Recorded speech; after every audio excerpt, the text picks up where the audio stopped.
శ్రీమాత్రే నమః. అందరికీ కూడా ఆ అమ్మవారి ఆశీస్సులు ఉండాలని మనస్ఫూర్తిగా ఆ తల్లిని వేడుకుంటూ ఈరోజు జ్యేష్ఠమాసపు సోమవారం ఎంతో విశేషమైనటువంటి స్వామివారికి ఎంతో ప్రీతికరమైనటువంటి ఈ రోజున ఈ కథ వినడం వల్ల శివానుగ్రహంతో పాటు సకల పాపహరణం కూడా జరుగుతుంది. కాబట్టి భక్తి శ్రద్ధలతో ఈ కథను వినండి. పూర్వం యమునా నదీ తీరంలో పరమ పావనమైనటువంటి ఒక దివ్య దేశం ఉండేది. ఆ దేశాన్ని చిత్రవర్మ అనేటువంటి ఒక రాజు పాలిస్తూ ఉండేవాడు. అది కృతాయుగానికి సంబంధించినటువంటి కథగా చెప్పబడుతుంది. స్కంద పురాణంలో ఇందులో ఉన్నటువంటి పాత్రలు దివ్యమైనటువంటి ఇతిహాస పాత్రలు. వారి కాలం పరిశీలిస్తే అది కృతాయుగం నాటిది. చిత్రవర్మ అనేటువంటి రాజుకు మొత్తం 8 మంది పుత్రులు కలిగారు. ఆ తర్వాత చివరిగా ఒక పుత్రిక కలిగింది. ఒకే ఒక్క అమ్మాయి అవడం వలన ఆ అమ్మాయిని చాలా గారాబంగా పెంచేవారు. పైగా అందరూ కూడా మగవాళ్లే అయిన తర్వాత అమ్మాయి కాబట్టి వారికి ఎంతో ప్రీతి. కాబట్టి వాత్సల్యంగా ఆ అమ్మాయిని చాలా ప్రేమగా ఉండేవారు. అతనికి అమ్మాయి పుట్టగానే ఎంత ఆనందం కలిగింది అంటే పార్వతీదేవిని కన్నటువంటి హిమవంతుని వలె ఆ రాజు కూడా ఎంతో ఆనందించాడు. అయితే ఈ యొక్క శైశవ దశలో ఉండగానే జ్యోతిష్య శాస్త్రవేత్తలను పిలిపించి జాతకం మొత్తం కూడా చూపించి ఆమె యొక్క భవిష్యత్తు ఏ విధంగా ఉంటుంది అని చెప్పి అడిగించారు. వారు చాలా చక్కగా పరిశీలించి ఆమె అన్ని సౌభాగ్యాలతోనూ వాసిల్లుతూ ఉంటుంది కాబట్టి ఈమెను శ్రీమంతుని అనేటువంటి పేరు పెట్టండి అని చెప్పి ఆ జ్యోతిష్యులు తీర్మానిస్తారు. ఇక జ్యోతిష్య శాస్త్రవేత్తలు అందరూ కూడా ఆమె యొక్క జాతక ఫలాలను చెబుతారు. ఈమె గొప్ప స్త్రీ అవుతుంది. సరస్వతీదేవి వలె అన్ని కళల్లోనూ చక్కగా రాణిస్తుంది. రతీదేవి వంటి సౌందర్యం ఉంది. దమయంతి వంటి పాదవృత్తి శోభ ఉంది. అరుంధతి వంటి గొప్ప తేజస్సు ఉంది. ఇలా అనేక రకాలుగా వివరించారు. లక్ష్మీ కళలతో తేజరిల్లుతూ ఉంటుంది. ఈమె నిత్యము కూడా అతి వ్రత్యంతో సౌభాగ్యంతో కలకాలాడుతూ ఉంటుంది. ఈమె ఆయుష్ చాలా గొప్పది, సౌభాగ్యం కూడా గొప్పదే అని చెప్పి ఆ జ్యోతిష్యులు చెబుతారు.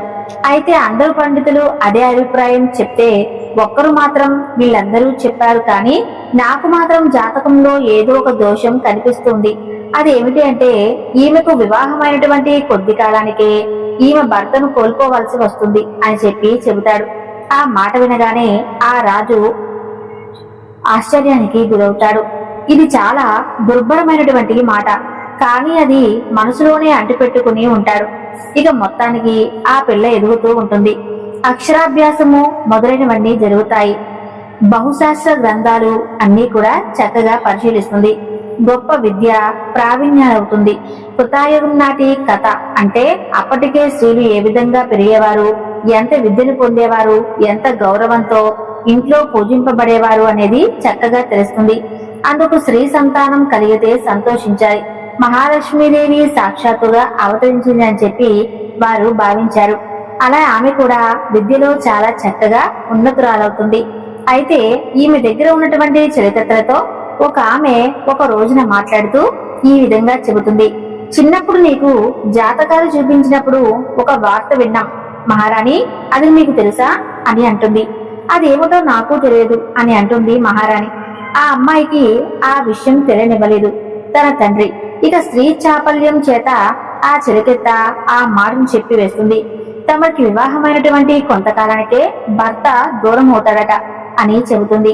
ఇక వెంటనే మహారాణి చాలా బాధపడుతుంది. ఎందుకంటే వివాహం వయసు దగ్గరకు వస్తూ ఉంటుంది. సరిగ్గా అదే సమయానికి ఆమె ఆ చిరకెత్త ద్వారా ఆ వార్త వింటుంది. ఇక ఇంతకంటే బాధాకరమైనటువంటి విషయం ఇంకేముంటుంది. ఇలా ఈ దుఃఖం నుండి ఎలా బయటపడాలా అని చెప్పి అదే పనిగా ఆలోచిస్తూ ఉంటుంది. అలా ఆలోచించేటటువంటి సమయంలో సరిగ్గా ఆమెకు ఒక ఆలోచన స్ఫురిస్తుంది. గురువును ఆశ్రయించాలి వంటి విషయం ఏ సమస్య వచ్చినా బెంబేలు పడకుండా ఎలా తరించాలో గురువును ఆశ్రయించి తప్పకుండా తెలుసుకోవాలి. ఎందుకంటే శాస్త్రము సమస్యలతో పాటు పరిష్కార మార్గములు కూడా చాలా చాలా చెప్పింది. కాబట్టి తప్పకుండా గురువును ఆశ్రయించాలి అని చెప్పి మనసులో అనుకుంటుంది. ఇక ఆమె వాళ్ళ యొక్క గురువు అయినటువంటి యాజ్ఞవల్కే మహాముని భార్యను ఆశ్రయిస్తుంది. ఎందుకంటే ముత్తైదుగా దీర్ఘసుమంగలిగా ఉండాలి అనేటువంటి ఉద్దేశంతో ఉంది కాబట్టి దీర్ఘసుమంగలిగా ఉన్నటువంటి ఋషి పత్ని ఆశ్రయిస్తుంది. అప్పుడు ఆమె యొక్క భార్య మైత్రేయి సామాన్యురాలు కాదు. ఉపనిషత్తులలో ఆమె గురించి చెప్పబడుతూ ఉంటుంది. గొప్ప బ్రహ్మజ్ఞాన సంపన్నురాలు అన్నమాట. అలాంటి ఆ మైత్రి వద్దకు వెళ్తుంది. గొప్ప గొప్ప వ్రతాలను శ్రమతో నియమంతో చేసి పరమేశ్వరుని మెప్పించినటువంటి ఆ యొక్క పెద్ద ముత్తైదువు అయినటువంటి ఆ మైత్రేయిని ఆమెను ఆశ్రయించింది. అప్పుడు మైత్రేయి, తల్లి, ఏమిటి నీ కోరిక? ఎందుకు ఇక్కడికి వచ్చావు అని అడుగుతుంది. ఆమె పాదాలకు నమస్కరించి ఈ విధంగా చెబుతుంది. గురువును ఆశ్రయించేటప్పుడు ఎంత వినయంగా అడగాలో ఆ తల్లి దగ్గర నేర్చుకోవాలి. ఏ సత్కార్యం చేయటం వలన చక్కని సౌభాగ్యం వర్ధిల్లుతున్నదో, దీర్ఘసుమంగళి తత్వం లభిస్తున్నదో ఆ విధమైనటువంటి సత్కార్యంను నాకు అందివ్వమ్మా. ఎందుకంటే బహుశాస్త్రములు తెలిసిందానివు. గురు ద్వారా వచ్చినటువంటి ఉపాయాన్ని ఆచరించిన వారు ధన్యులవుతారు. కాబట్టి శరణ్యమైనటువంటి నిన్ను శరణు వేడి నేను అడుగుతున్నాను. కాబట్టి నన్ను కరుణించి దీర్ఘసుమంగళి యోగం అనుగ్రహించు అని చెప్పి అడుగుతుంది. అప్పుడు మైత్రేయి ఈ విధంగా చెబుతుంది. కొంతసేపు ఆలోచించుకుని శాస్త్రములన్నిటినీ కూడా మననం చేసుకుని అందుకు సరైనటువంటి ఉపాయము చెబుతుంది. ఓ రాజకన్య, విను. శ్రీగౌరిని శంకరుణ్ణి నీలాకంఠయుతముగా ఆరాధించాలి. గౌరీదేవిని ఆరాధించాలి. ఎలా అంటే నీలకంఠుడైనటువంటి పరమేశ్వరుడితో ఉన్నటువంటి గౌరీదేవిని ఆరాధించాలి. అక్కడ పెద్ద ముత్తైదువు గౌరీదేవి, రుక్మిణీదేవి కూడా భావసమేతమైనటువంటి భవానీదేవిని ఆరాధించినట్లుగా భాగవతం చెబుతుంది. ఆ విధంగా ఆ తల్లిని ఆరాధిస్తే ఆపదలు భయాలు తొలగిపోతాయి. పైగా శుభ్రమైనటువంటి శుద్ధ వస్త్రాలను ధరించి ప్రాతకాల పూజ చేసి ఆ తర్వాత పగలంతా కూడా నియమబద్ధంగా శివస్మరణ చేసుకుంటూ అంతరింద్రియ మహేంద్రియాలను నిర్వహించుకోవాలి. వాకును నిగ్రహించుకోవాలి. అనవసరమైనటువంటి మాటలు అనకూడదు. నిందావాక్యములు కూడా అనకూడదు. ఇవన్నీ కూడా నియమములు. శివ సంబంధమైనటువంటి శాస్త్రాలు ఏం చెప్పాయో తెలుసుకుని కపటము లేనటువంటి హృదయంతో ఆరాధన చేయాలి. ఈ ఆరాధన చేసినప్పుడు శివ అష్టోత్తర శతనామావళి చేయాలి. గౌరీ అష్టోత్తర శతనామం కూడా చేయాలి. ఉభయులను కలిపి ఆరాధన చేయాలి. పూజ అనంతరం పవిత్ర జీవనం గడిపే వారికి భోజనం పెట్టి ముత్తైదులకు పసుపు కుంకుమను అందించి వస్త్రములు ఇచ్చి ఆరాధించాలి. అలా చేస్తే అవి చేసేటప్పుడు ఏవైనా కానీ ఆపదలు రావచ్చు, ఏవైనా కానీ సమస్యలు రావచ్చు. అయినప్పటికీ కూడా ఏమాత్రం కూడా చలించరాదు సుమా. సారార్థం తప్పించుకోవాలి అనేటువంటి చేసేటటువంటి ఈ వ్రతములో పరీక్షలు కూడా ఎక్కువగా ఉంటాయి. వాటిని తప్పకుండా తట్టుకోవాలి. పట్టుదలతో ఆచరిస్తే శుభం కలుగుతుంది. అలా చేసినటువంటి వారికి భవానీ శంకరులు యొక్క ప్రసాదం వలన ఆపదైనటువంటి సముద్రాన్ని సులభంగా దాటిపోతావు. ఇష్టం కానిదనేది ఏదీ కూడా జరగదు. నీకు ఇది శివపూజ మహిమ కాబట్టి శివపూజ మహిమ వలన ఎలాంటి సంకటం నుంచైనా సరే తప్పకుండా బయటపడతారు అని చెప్పగా తనకు ఉపదేశం చేసినటువంటి గురుస్వరూపునైనటువంటి మైత్రేయికి పునః ప్రాణామాలు చేసి ఆ వ్రతాన్ని చేపట్టింది. అప్పటికీ వివాహం కూడా నిశ్చయం కాలేదు. ఆమెకు కన్యగా ఉన్నప్పుడే గురువుల ద్వారా గ్రహించి ఆచరణ చేయటం మొదలుపెట్టింది. నిత్యము కూడా సోమవారం వ్రతం చేస్తూ ఉండేది. ఈ లోపల తండ్రి ఒక చక్కని సంబంధాన్ని తీసుకుని వచ్చాడు. అది ఎటువంటి సంబంధమో అంటే నరచక్రవర్తి వంశానికి చెందినటువంటి యువకుడు దొరికాడు. ఇంతకంటే ఇక భాగ్యం ఏముంటుంది చెప్పండి. అందుకే ఇది కృతాయుగం నాటి కథ అన్నాను. నలచక్రవర్తి అప్పటి రాజు. నలచక్రవర్తి యొక్క భార్య పేరు దమయంతి. ఆ యొక్క పుణ్య దంపతుల పుత్రుడు ఇంద్రసేన మహారాజు. ఆ ఇంద్రసేనుడు తనయుడు చంద్రాంగదుడు. ఆ చంద్రాంగదుడే ఇప్పుడు వరుణుడిగా వచ్చినటువంటి వాడు. అంటే నలచక్రవర్తికి మనవడు, ఇంద్రసేనుడికి పుత్రుడు ఈ యొక్క చంద్రాగదుడు. పైగా అద్భుతమైనటువంటి సౌందర్యం కలిగినటువంటి వాడు. ఆ సంబంధం వచ్చింది. ఇక ఆ సంబంధం కూడా నిశ్చయమై వివాహం కూడా జరిగిపోతుంది. వివాహం జరిగినటువంటి కొద్ది రోజులకే యమున నదిలో విహరించాలి అనేటువంటి కోరిక పుడుతుంది అతనికి. అందుకు తగినటువంటి ఏర్పాట్లు చేశారు మామగారు. దానితో యమున నది తీరం నందిన తోటంతా కూడా విహరించి యమునలో నౌకా విహారం చేశాడు. అతను తన పరివార సమూహంతో సహా ప్రీతిగా వెళుతూ ఉంటాడు. అప్పుడు ఏమైనా మంచి పొంగు మీద ఉంటుంది, నిండుగా ఉంటుంది యమునా నది. కొంత దూరం వెళ్లేసరికి ఏమైనా పొంగు ఉధృతమై పడవ కూడా కొట్టుకుపోతుంది. ఇక వెంటనే ఆ వార్త తెలుస్తుంది. తెలిసిన వెంటనే మామగారు చాలా బాధపడిపోయి యమునా నది తీరానికి వచ్చి విలపిస్తూ ఉంటాడు. ఆ యొక్క ఊరు ప్రజలందరూ కూడా ఎంతో బాధపడుతూ ఉంటారు.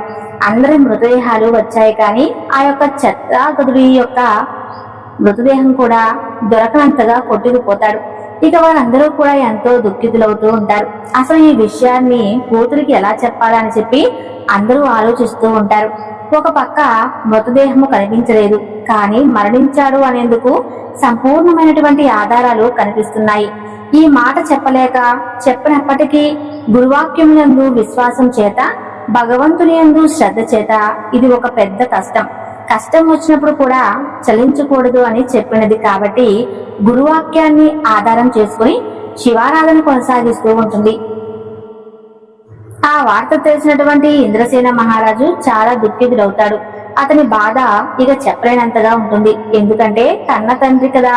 ఆ బాధతో అతను రాజకార్యములను కూడా విస్మరించినటువంటి దశను గమనించి దయాదులు అతన్ని బంధించి చెరసాలలో పెట్టి రాజ్యాన్ని మొత్తం కైవసం చేసుకుంటారు. ఇక ఆమె మాత్రం చెక్కు చెదరకుండా శివారాధన చేస్తూ ఉంటుంది. అలా 3 ఏళ్లు గడిచిపోతాయి. యమునా నదిలో మునిగిపోయినటువంటి చంద్రాంగదుడు చిత్రంగా ఆ యొక్క నది యొక్క లోతులోకి వెళ్లిపోతుండగా కొందరు నాగకన్యకుడు అక్కడికి వస్తారు. ఆ దివ్యమైనటువంటి యమునా నది లోపల భాగాల్లో మునిగిపోతుంటే అతన్ని చూసి పట్టుకుంటారు. వాళ్ళు అతని యొక్క తేజస్సును చూసి మనసుకు ఏమనిపిస్తుందో కానీ క్షేమంగా అతన్ని తీసుకుని నాగలోకానికి తీసుకుని వెళ్లి ఉచితమైనటువంటి ఉపచారములు చేసి విశ్రాంతిని ఇవ్వగా అక్కడకు నాగరాజ్యాన్ని పరిపాలించేటువంటి దివ్య సార్వభౌములలో ఒకడైనటువంటి తక్షకుడు వస్తాడు. అతను వచ్చి ఇతని చరిత్ర అంతా కూడా తెలుసుకుని అతిథిగా వచ్చినటువంటి అతనకు అన్ని విధములైన సౌకర్యములు ఆతిథ్యాలు సమర్పణ చేసి ఆ తర్వాత అతనితో కూర్చుని కబుర్లాడుతూ, నీవు ఈ విధంగా క్షేమంగా ఇక్కడికి రావడం అన్నది నీ యొక్క సౌభాగ్యం, అందులో ఎటువంటి సందేహము లేదు. నీవు ఇలా బయటపడ్డావు అంటే నీకు దైవానుగ్రహం ఉంది. నీవు ఏ దైవాన్ని ఆరాధిస్తున్నావు అది చెప్పు అని అడుగుతాడు. అప్పుడు ఒకసారి తన యొక్క ఇష్టదైవాన్ని తలుచుకుని చంద్రాంగదుడు ఈ విధంగా చెప్తున్నాడు. సర్వం ప్రపంచానికి దేవతలకు కూడా ఎవరైతే దేవుడో, ఎవరైతే ఈ ఈశ్వరుడో ఆ విఘ్నేశ్వరుడు కూడా ఆ యొక్క సర్వేశ్వరుడు సాంబ సదాశివాన్ని ప్రతినిత్యము కూడా పూజిస్తూ ఉంటాడు. నా ఇష్టదైవమైనటువంటి ఆ పరమేశ్వరుడే ఏ దేవుణ్ణి దేవతలతో మహాదేవుడు అని అంటారో మహాదేవ శబ్దమే చెబుతుంది. ఆయన సర్వదేవత శ్రేష్ఠుడు అని చెప్పి అలాంటి ఉమాపదిని ఇష్టదైవంగా కొలుచుకుంటూ ఉంటాను అని చెబుతాడు చంద్రాంగదుడు. అది విన్నటువంటి తక్షకుడు ఎంతో సంతోషించి శివభక్తులను పూజించడం శివుడిని పూజించడమే అవుతుంది. అందుకోసమై నీకు తృప్తి కలిగే విధంగా నీకు అన్ని ఆతిథ్యములను అందించి ఇక్కడ నిన్ను ఉండమని చెప్పి కోరుకుంటున్నాం అంటే అప్పుడు చంద్రాంగదుడు ఈ విధంగా చెబుతున్నాడు. ఎన్ని ఉన్నప్పటికీ నాకు మాత్రం ఇది విదేశమే అవుతుంది. నా దేశానికి వెళ్లేటటువంటి ఏర్పాటు చేయమని చెప్పి అతను ప్రార్థిస్తాడు. అప్పుడు తక్షకుడు అన్ని ఏర్పాట్లు చేస్తాడు. అంతేకాదు దివ్యమైనటువంటి తన యొక్క పరివారాన్ని ఇచ్చి పంపిస్తాడు. ఒక గుర్రాన్ని ఇస్తాడు. ఆ గుర్రం కానీ ఎక్కితే ఎక్కడ కనుక్కుంటే అక్కడికి వెళ్ళగలదు. అలాంటి కామయానమైనటువంటి త్వరగా ఇస్తాడు. ఆ దూరగాన్ని స్వీకరించి తన దేశానికి తిరిగి క్షేమంగా చేరుకుంటాడు చంద్రాంగదుడు. తిరిగి వచ్చినటువంటి భర్తను చూసి ఆనందిస్తుంది. అది కూడా ఎలా అంటే ఆ రోజు సోమవారం వ్రతం చేసి ఆ పరమేశ్వరుని యొక్క పార్థివలింగాన్ని యమునా నదిలో కలిపేందుకు వెళుతూ ఉంటే ఆ నదిలో నుండి గుర్రంతో వస్తూ కనిపిస్తాడు. తన భర్త శివ పూజ వృధా కాలేదు అని చెప్పి అనుకుంటుంది. ఆ విధంగా తిరిగి భర్తను పొందుతుంది. విషయం తెలిసి తండ్రి ఎంతో సంతోషిస్తాడు. తాను తండ్రిని బంధించినటువంటి శత్రువును ఓడించి తిరిగి తండ్రికి చెరసాల నుండి విముక్తి కలిగిస్తాడు.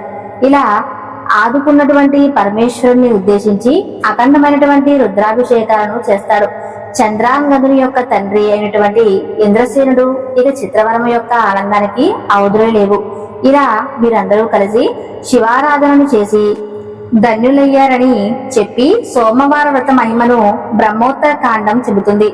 ఎవరైతే సోమవారం యొక్క వ్రత కథను విన్నా చదివినా వినిపించిన వారికి కూడా శివానుగ్రహం కలిగి సకల ఐశ్వర్యాలు లభిస్తాయని చెప్పి సూత మహర్షుల వారు శౌనకాది మహాములందరికీ కూడా ఈ యొక్క సోమవార వ్రత కథను వివరిస్తారు. చూశారు కదండి, సోమవార వ్రత కథను విన్నారు కదా. ఈ వీడియో మీకు నచ్చితే తప్పకుండా లైక్ చేసి ఓం నమ శివాయ అని చెప్పి చిన్న కామెంట్ చేయండి. Thank you.